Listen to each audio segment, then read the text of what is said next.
मेरे प्यारे दोस्तों, आप सबका इंग्लिश अड्डा यूट्यूब चैनल में आपका स्वागत है। इस चैनल में आपको ग्रामर, प्रैक्टिस एक्सरसाइज, वोकैब और न्यूज़ एडिटोरियल आपको डिस्कस करने को मिलेंगे। ठीक है।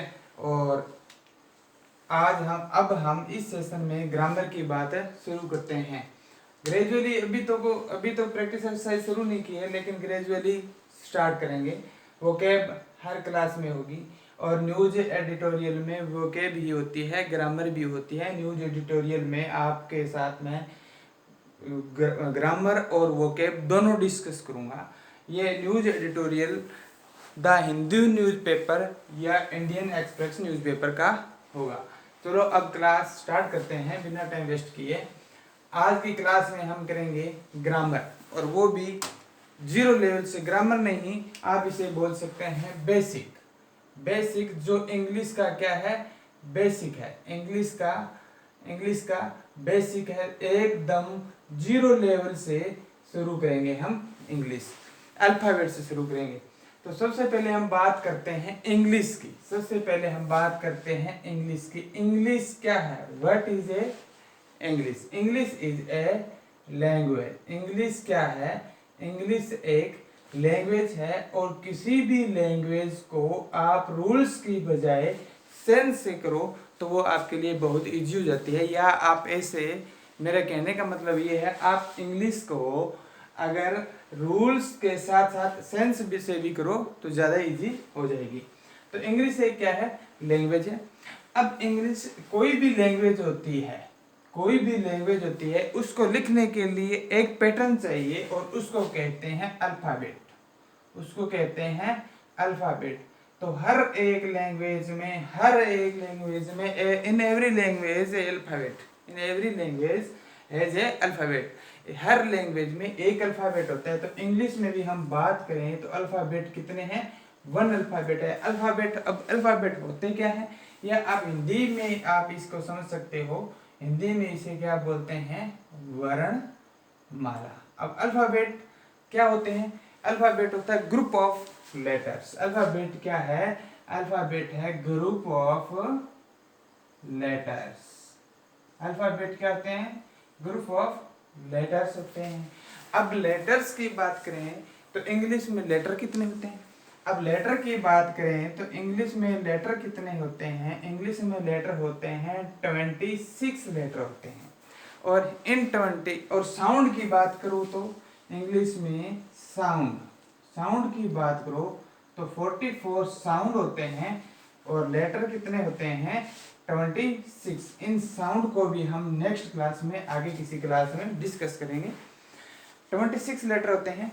अब 26 लेटर होते हैं। 26 लेटर को हम 3 भागों में, 3 पार्ट्स में डिवाइड कर सकते हैं। एक तो आप कॉन्सोनेंट में कर सकते हो, एक वोवल, और थर्ड है सेमी वोवल। देखो एग्जाम में ये कोई बात इंपॉर्टेंस नहीं रखती, ये वोवल है या सेमी वोवल है, लेकिन डिटरमाइंस में इनका कई बार जरूरत पड़ सकती है। लेकिन एग्जाम में यार ये नहीं पूछता कौन सा वोवल है सेमी, लेकिन आजकल ये प्रचलन में चल रहा है, ट्रेंड है इसका। ठीक है। तो कॉन्सोनेंट की बात, वोवल की बात करते हैं तो वोवल उन लेटर्स को कहते हैं जो क्या बनाते हैं? साउंड प्रोड्यूस करते हैं। जो क्या करते हैं? Sound produce. और ये वोवल कितने होते हैं? 5 लेटर होते हैं। ए, आई, ई, ओ और यू। ये 5 लेटर्स जो होते हैं ये क्या होते हैं? वोवल। अब सेमी वोवल होते हैं वाई, डब्ल्यू और यू। अब इनको सेमी वोवल क्यों कहा गया है? सेमी वोवल इनको इसलिए कहा गया है, सेमी को आपका पता है, सेमी का मतलब होता है अर्ध, आधा। ठीक है। तो सेमी वोवल का मतलब यानी कि आधा वोवल, यानी कि समटाइम्स तो इनका यूज एक वोवल्स के रूप में होता है, और समटाइम्स ये यूज कॉन्सोनेंट की तरह होते हैं। अब इनके हम कुछ एग्जाम्पल लेते हैं। हमने इसका यहीं ले लेते हैं, इनके एग्जाम्पल लिए तो हमने सबसे पहले देखा वाई के हमने कुछ वर्ड लिखे। ठीक है। वाई, तो वाई का हमने लिखा, एक लिख लिया लिरिक, और एक लिख लिया यॉन, W का लिख लिया वर्ट और लिख लिया काउ, U का लिख लिया यूनिवर्सिटी,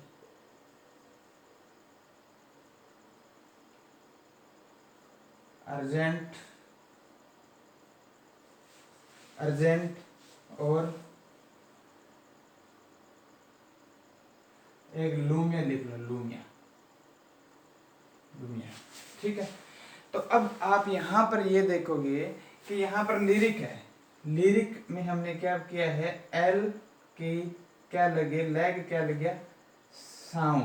तो यहाँ पर वाई क्या प्रोड्यूस कर रहा है, एक साउंड प्रोड्यूस कर रहा है। यहाँ पर क्या लिखा गया, यॉन, यानी कि यह यहाँ पर ये क्या काम कर रहा है, कॉन्सोनेंट कवर कर रहा है। इसी तरह यहाँ पर वर्ड और यहाँ पर काउ, यहाँ पर डब्ल्यू क्या कर रहा है, एक साउंड प्रोड्यूस कर रहा है, यहाँ पर कॉन्सोनेंट कवर कर रहा है। यहाँ पर क्या कर रहा है, लूमिया, यानी कि साउंड प्रोड्यूस कर रहा है। यहाँ पर क्या कर रहा है, यूनिवर्सिटी कॉन्सोनेंट का है, और यहाँ पर क्या है, साउंड, अर्जेंट, इसे बोलते हैं अर्जेंट। तो इस तरह इनको क्या बोलते हैं, वाई को, यू को, डब्ल्यू को हम सेमी वोवल की कैटेगरी में रख सकते हैं।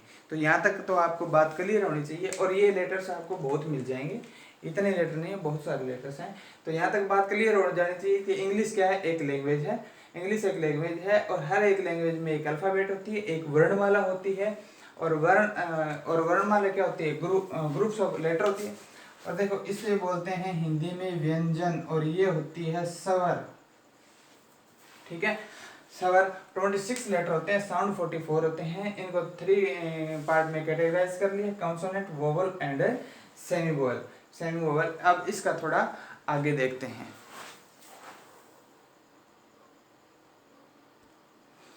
यहां तक बात आपको क्लियर होनी चाहिए कि अल्फाबेट, अल्फाबेट क्या होती है, ग्रुप ऑफ लेटर्स।